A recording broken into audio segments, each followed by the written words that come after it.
Selamat kita bertemu kembali di channel Wahyu Pengharapan melalui segmen ringkasan pelajaran Alkitab, pelajaran yang ke-12. Saudara yang dikasihi Tuhan, dalam video hari ini kita akan menyelami topik dibicara dan disalibkan, satu topik yang menarik dan mendalam. Secara ringkas saya akan menyampaikan intipati utama sambil memberikan pandangan yang berharga, dan saya berharap dapat menjawab beberapa persoalan yang mungkin timbul sehubungan dengan pelajaran untuk minggu ini.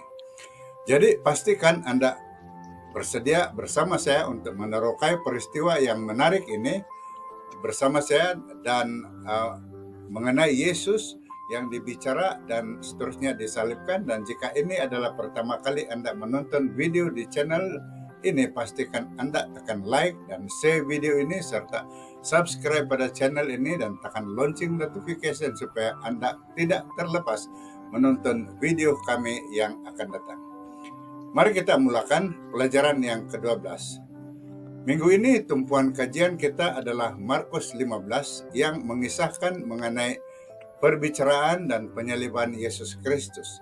Yesus telah dibawa kepada Pilatus di mana orang Yahudi mendesak agar dia disalibkan. Meskipun Pilatus tidak menemukan kesalahan padanya, namun di bawah tekanan orang ramai, Pilatus menyerah dan menurut tradisi semasa perayaan Yahudi, Pilatus telah membebaskan seorang yang bernama Barabas, seorang penjahat, untuk menggantikan tempat Yesus. Kemudian Yesus dihina, diolok-olok oleh pasukan tentara dan diarak menuju ke tempat penyaliban. Di kayu salib Yesus menderita, tetapi tetap menyerahkan rohnya kepada Allah. Peristiwa ini menandakan penggenapan nubuatan dan menjadikannya pusat penebusan dosa untuk bangsa manusia yang melalui penderitaan dan kematiannya disalib. Saudara, ayat hafalan kita dari Markus 15 ayat 34 yang berbunyi, pada jam ke-9 Yesus berseru dengan suara yang lantang, Eloi, Eloi, lama sabachthani. Artinya, ya Tuhanku, mengapa kau tinggalkan aku? Ayat ini merekamkan seruan Yesus disalib, Allahku, Allahku, mengapa engkau meninggalkan aku? Ini mencerminkan penderitaan rohani Yesus dalam kemanusiawiannya yang menanggung dosa seluruh umat manusia sehingga dia merasakan keterpisahan dari Allah Bapa. Seruan ini juga menggenapi Mazmur 22 ayat 1 dan mempamerkan Yesus sebagai juru selamat yang menderita sebagaimana yang dinubuatkan di dalam perjanjian lama. Saudara, kematian Yesus dipenuhi dengan ironi di mana baik orang bukan Yahudi maupun orang Yahudi menyebut dia sebagai raja. Namun tiada seorang pun di antara mereka yang benar-benar mempercayainya. Ketika orang Yahudi menganggap Yesus memanggil Elia semasa dia berseru kepada bapaknya, seorang askar bukan Yahudi menyatakan dia sebagai anak Allah.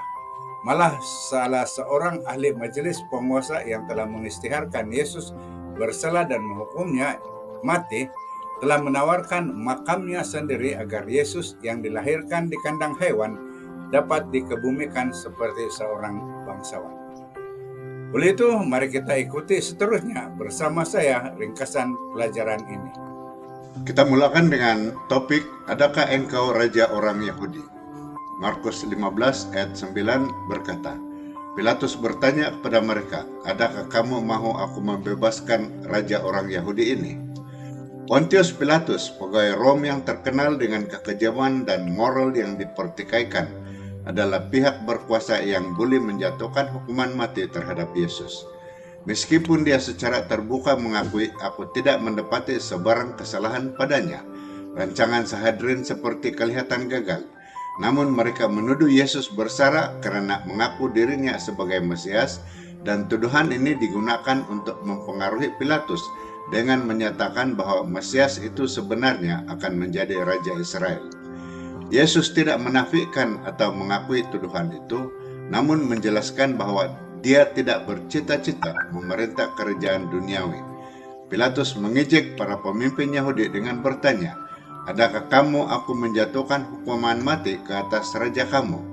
Namun akhirnya dia tunduk pada tekanan mereka dengan menghukum Yesus dan membebaskan seorang penjahat yang sebenar. Topik seterusnya ialah Salam Raja Orang Yahudi. Dalam Markus 15 ayat 17 dan 18 yang berbunyi, mereka memakaikan jubah ungu pada Yesus serta membuat mahkota daripada ranting-ranting berduri, lalu meletakkannya pada kepala Yesus. Setelah itu mereka memberikan hormat kepadanya, Daulat Raja Orang Yahudi. Sebelum disalibkan, tahanan ditanggalkan pakaiannya dan disebat dengan kejam oleh askar yang menggunakan cambuk untuk mengoyakkan daging pada tubuh dan kulit, jauh melebihi 39 sebatan bagi orang Yahudi. Para askar mengetahui tuduhan terhadap Yesus, lalu mereka memutuskan untuk mengejeknya dengan meletakkan mahkota olok-olok di kepalanya, mengenakan mantel diraja, memberikannya tongkat dan mendudukkannya di atas takhta sambil memberi penghormatan seolah-olah dia adalah kaisar. Bagi mereka ini adalah permainan kejam, tetapi beberapa akhirnya di antara mereka mengakui Yesus sebagai anak Allah tanpa menyadari bahwa mereka sebenarnya menghormati raja yang sebenar. Topik seterusnya ialah penyaliban. Kita baca di dalam Markus 15 ayat 32, bagian yang pertama berkata, "Jika dia Raja Israel, penyelamat yang diutus oleh Allah, biarlah dia turun dari salib supaya kami melihat dan percaya kepadanya." Akibat keletihan dari berpuasa dan disebat, Yesus tidak mampu membawa salibnya sendiri. Jadi seorang warga asing dipaksa untuk memikulnya baginya. Seperti anak domba yang dibawa untuk disembelih, Yesus membiarkan dirinya dibawa ke Kalvari tanpa keluhan, di mana pakaiannya ditanggalkan. Dia diletakkan di atas salib dan tangan serta kakinya akan dipaku sebelum diangkat tinggi. Seorang askar menawarkan ubat untuk mengaburkan mindanya, tetapi Yesus menolak. Dia mau menyerahkan dirinya secara sedar untuk penebusan. Yesus diejek oleh orang Yahudi yang secara ironinya mengakui sebagai Mesias dan berharap dia akan menyelamatkan dirinya sendiri. Walhal, jika Yesus menyelamatkan dirinya, kita semua tidak akan berpengharapan. Yesus tidak menyelamatkan dirinya agar dia dapat menyelamatkan kita. Topik seterusnya, ditinggalkan oleh Tuhan. Markus 15 ayat 39 berkata, ketua askar yang berdiri di hadapan salib itu melihat bagaimana Yesus meninggal dunia. Oleh itu dia berkata, memang benar orang ini anak Allah. Yesus disalibkan pada pukul 9 pagi dan meninggal dunia pada pukul 3 petang. Dengan kegelapan meliputi negeri itu mulai pukul 12 tengah hari. Sebelum meninggal dunia, Yesus berseru kepada Bapanya dengan kata-kata dari Mazmur 22. Tetapi ramai yang salah tafsir dengan kata-katanya menganggap dia memanggil Elia. Permulaan pelayanan Yesus bermula dengan pembaptisan oleh Yohanes dengan langit terbuka dan roh turun. Penghujungnya di penyaliban itu menyaksikan tabir di bait suci terkoyak. Langit menjadi gelap dan ketua askar mengisytiharkan Yesus sebagai anak Allah. Akhirnya kita membincang topik dibaringkan untuk rehat. Kita baca Markus 15 ayat 43 katanya. Hari sudah senja ketika Yusuf dari Arimatea tiba. Dia seorang ahli majelis agama yang dihormati orang. Dia menunggu-nunggu masanya Allah memerintah. Hari itu hari persiapan, yaitu hari sebelum Sabat. Oleh itu dengan berani Yusuf dari Arimatea menghadap Pilatus dan memohon jenazah Yesus. Kitab Injil menegaskan bahwa Yesus benar-benar mati di salib, bukan sekadar pengsan atau katalepsi. Orang Rom tahu membeza antara kematian sebenar dan kematian pura-pura. Tambahan pula seorang askar menikam jantung Yesus untuk memastikan kematiannya. Yusuf dari Arimatea, seorang ahli Sanhedrin yang kaya dan berpengaruh, meminta tubuh Yesus dari Pilatus. Dia membeli kain kafan baru dan menawarkan makamnya sendiri untuk pengebumian Yesus. Beberapa wanita yang menyaksikan pengebumian itu akan menjadi saksi pertama pada kebangkitannya. Saudara sedang penuntun yang dikasihi, berikut adalah 5 poin penting sebagai kesimpulan daripada pelajaran minggu ini. Pertama, Kristus sebagai pengganti manusia. Yesus memikul dosa seluruh manusia agar dapat menebus mereka daripada kutukan hukum yang disebabkan oleh dosa. Kedua, beban dosa seluruh keturunan Adam. Yesus menanggung rasa bersalah setiap generasi manusia di dalam jiwanya serta menghadapi murka Allah atas dosa. Ketiga, kesakitan rohani yang paling mendalam.